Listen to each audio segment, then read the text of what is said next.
am so pleased to have as a part of my podcast today Derrick Boazman, City Councilman, journalist, and community activist.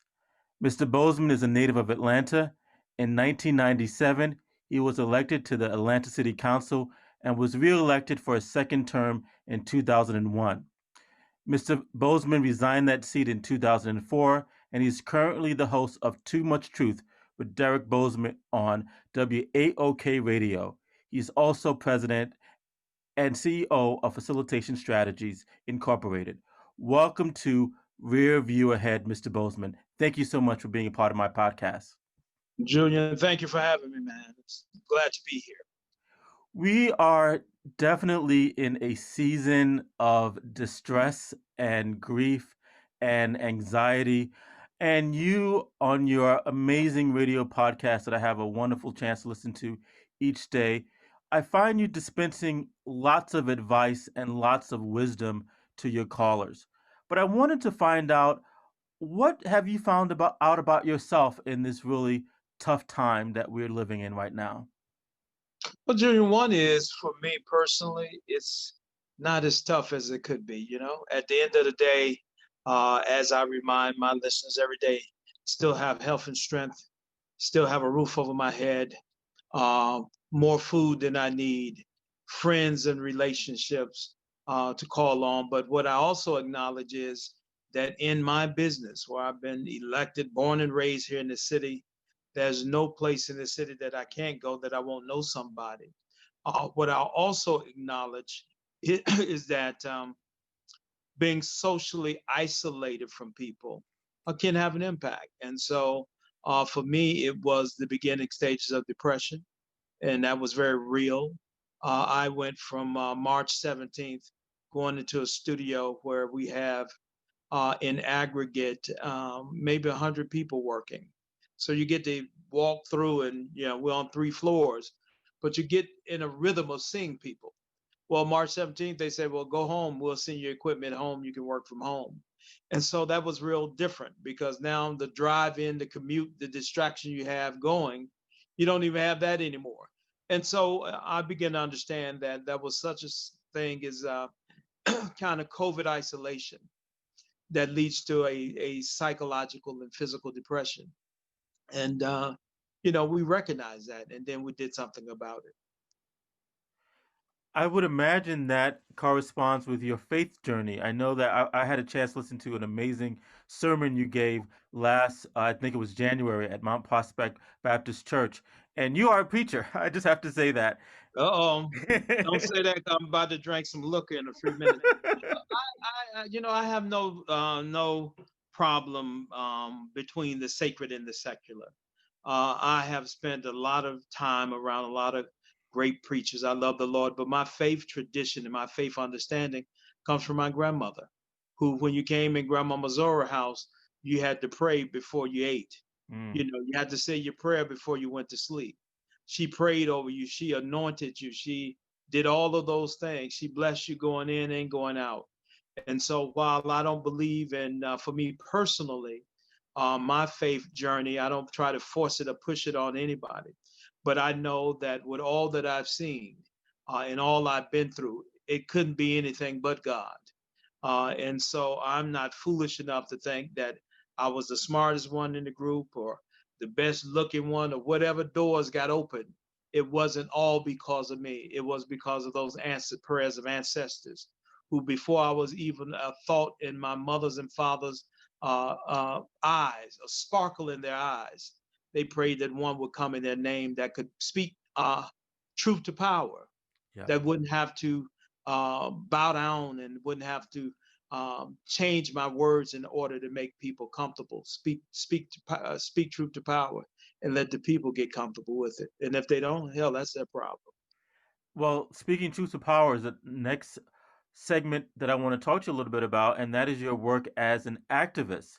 Mm-hmm. I probably the word that comes to mind when I think about your activism is service. And I just wanted you to talk a little bit about how did you become an activist? What was your journey to being an activist? And also, what can people learn from you about being an activist? Well, one is, Julia, I grew up in a neighborhood, so that my foundational underpinnings came from the village, right? I grew up in a traditional home, mom and dad. Mom worked very hard, dad worked hard. My mother was a cook at the General Motors plant. My father was a laborer at the Keebler Cookie Company for most of his life. I saw the value of hard work. But the other part of my mother was a nurturer. So long before we understood what feeding the hungry was. Anybody who fell on hard times know Mm. that they could come to Jesse and Matt's house over in Bedmar and get and be fed. So that was this guy who was in a wheelchair. Incredibly, he could. We live on a hill. That guy could wheel himself up to get to our house, and every Saturday around 6:30, 7 o'clock, he was there saying, where Jess at? Yeah. What y'all having for breakfast? And my father would tell my mother to get up and make him something to eat, feed him. So I grew up watching that, saying, well, hell, we hadn't even eaten yet, but you all want to feed him because he's hungry and disabled. We didn't even know what a disability was, but we know he's in a chair, right? So I grew up around that. And then when the young girls would get pregnant in the community, they would be shunned, but they could come to my mother to be loved on and told that they are indeed special. So I grew up watching that. And so service is just a part of who and what I am. It's the fabric of what I do and who I am. I don't know how to do anything else but to serve the people. And what I found in serving the people, that the people will never have you wanting for anything. That's been the reality for me. This summer, especially, has been a summer of racial turmoil or racial awakening. Some people say. Mhm. When you look at it, what are the lessons that you hope that we learn as a community when we look back at the summer of 2020? Well, I think it's been a phenomenal summer as a student of history. I understand there's been absolutely no movement of any significance or consequence that didn't have young people at the heart of it. And so, whether it was the emergence of Black Lives Matter, what people begin to do is listen to the propaganda. They don't look at the facts. The fact of the matter is, even here in Atlanta, where we had a couple very questionable murders by the police, questionable beatings by the police. We saw police officers arrested, and we saw them charged. That had not happened before. It only happens when you get in the street and people are concerned. Well, they burned up buildings. Well, hell, America has been treating black men and women and black bodies as if they were insignificant for a long time. And so, while I do not advocate that, I understand the frustration. Dr. King said, "No one man can create a riot." A riot grows out of condition of people who are not heard. And so I think the summer of 2020 for me is going to be the summer. The story is the summer when young people reclaim their power and they just begin to say, we're not going to be treated this way without fighting back. And I'm glad about it.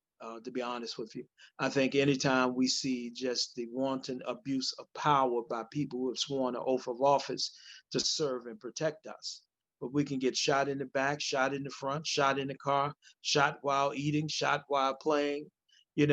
Something has to be done.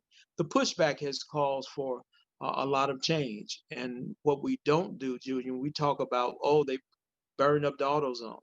But what we don't do in Ferguson is say, now when you go back to Ferguson, black police chief, majority black city council, we don't go back and tell the victorious stories that came out of this.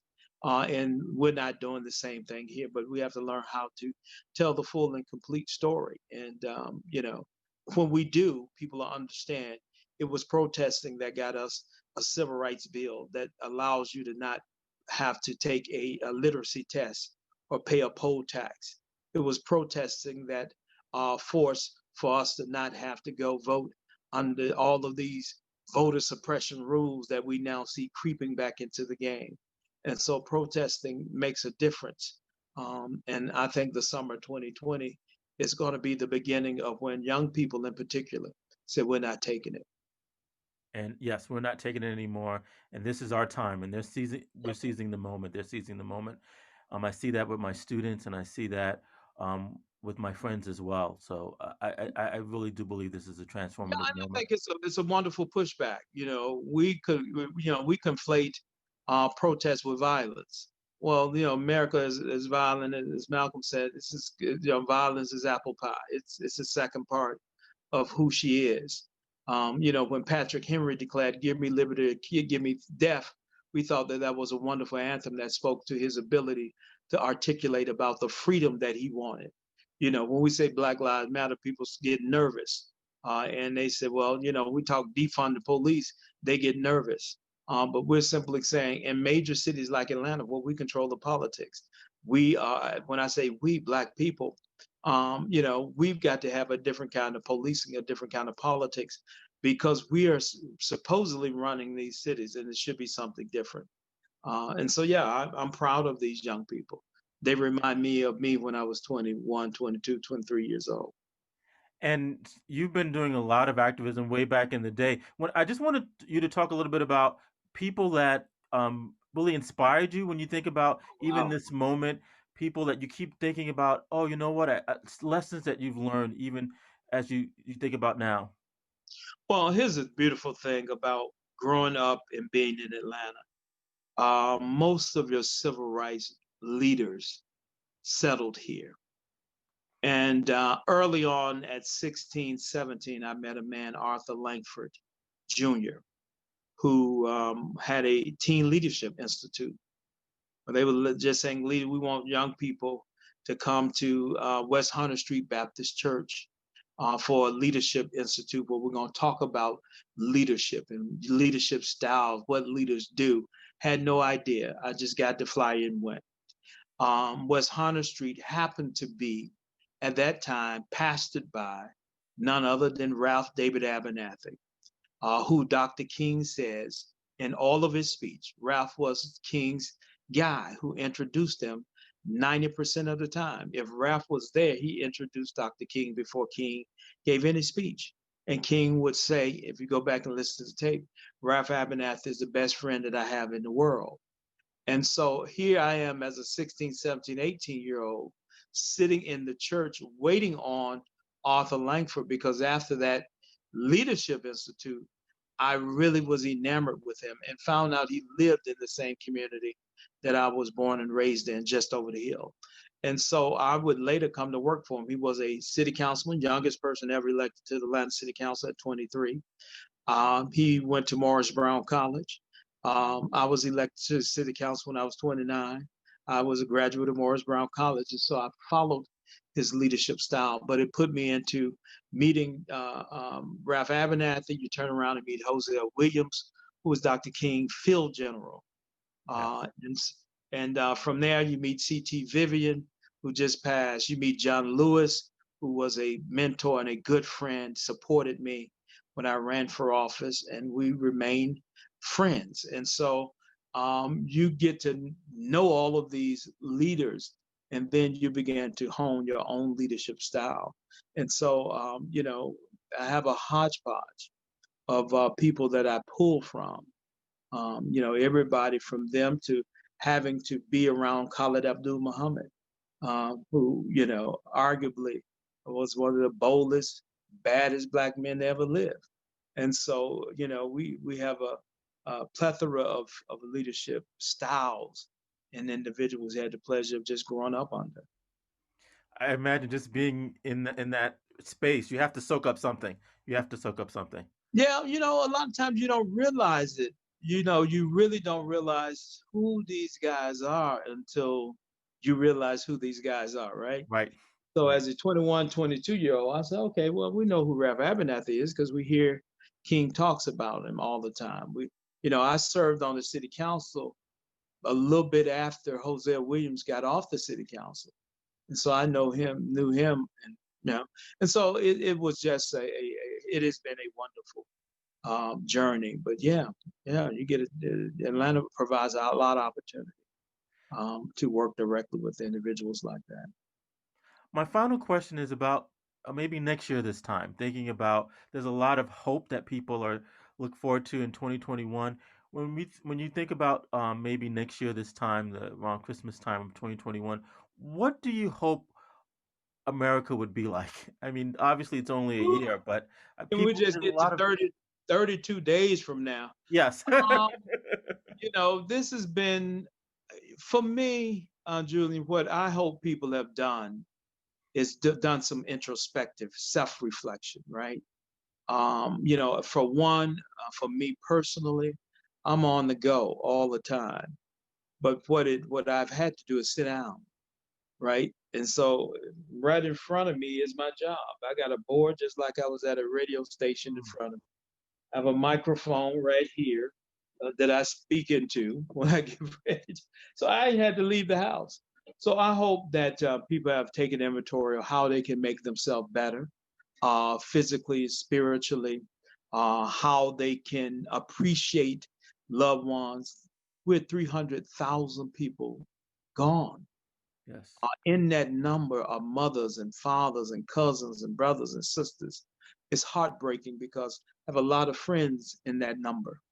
I have a lot of people who parents are a caterer that did all of my catering and my Christmas parties and dinners, died back in March. And so I hope that we will have some idea that this virus has been arrested, but more importantly, that we value and love on each other differently. Because the fact of the matter is, any of us could be gone.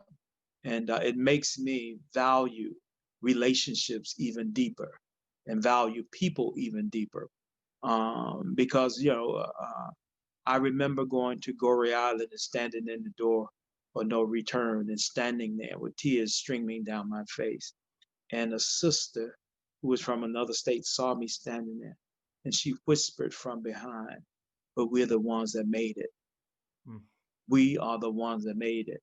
And so I say to all of us who are still standing, we're the ones that made it. Now we just got to go out and do something great in the name of those that did not. And so a year from now, I hope to be that all of us are in a better headspace where we can really say we can celebrate just the gift that's called life every day. Amen. Amen. Thank you so much for your time. Thank you for your wisdom. It has been a pleasure. Julie, anytime, man. Thank you for allowing me to share, and God bless you. We'll be